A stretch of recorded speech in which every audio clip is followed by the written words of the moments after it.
একটা প্লাকার্ড, সেটা ধরে দাঁড়িয়ে আছেন এতই ছোট্ট একটা মানুষ যাকে প্লাকার্ডের আড়ালে দেখাই যাচ্ছে না। এক প্লাকার্ডে কাপা কাপা হাতে লিখে রাখা কিছু কথা। লিটন দাস প্লাকার্ডটা দেখেছেন।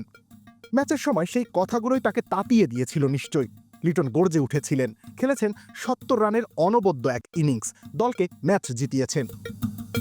সেই ছোট্ট শিশুর সাথে দেখা করার লোভ সামলাতে পারেননি লিটন। টিম হোটেলে দুজনের দেখা হয়ে গেল। সামাজিক যোগাযোগ মাধ্যমে এই সংক্রান্ত একটা রিলও পোস্ট করেছেন লিটন। সেখানে দেখা যায় হাস্যোজ্জ্বল লিটন ছোট্ট শিশুটির সাথে দাঁড়িয়ে আছেন। কি লেখা ছিল সেই প্লাকার্ডে?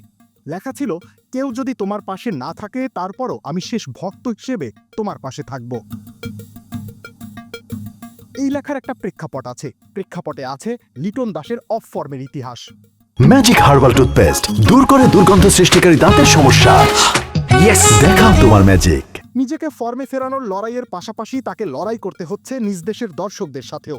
অবাক দৃষ্টিতে অসহায় বদনে লিটন দাঁড়িয়ে সহ্য করেছেন দর্শকদের দুয়োধ্বনি। নিজ ভূমে দাঁড়িয়ে এমন দৃশ্য নিশ্চয়ই হৃদয়কে ছিঁড়ে খুঁড়ে ফেলে।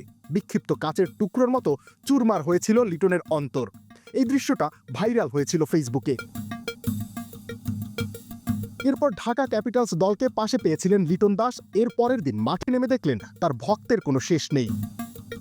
রবিউল ইসলাম রনি, খেলা ৭১।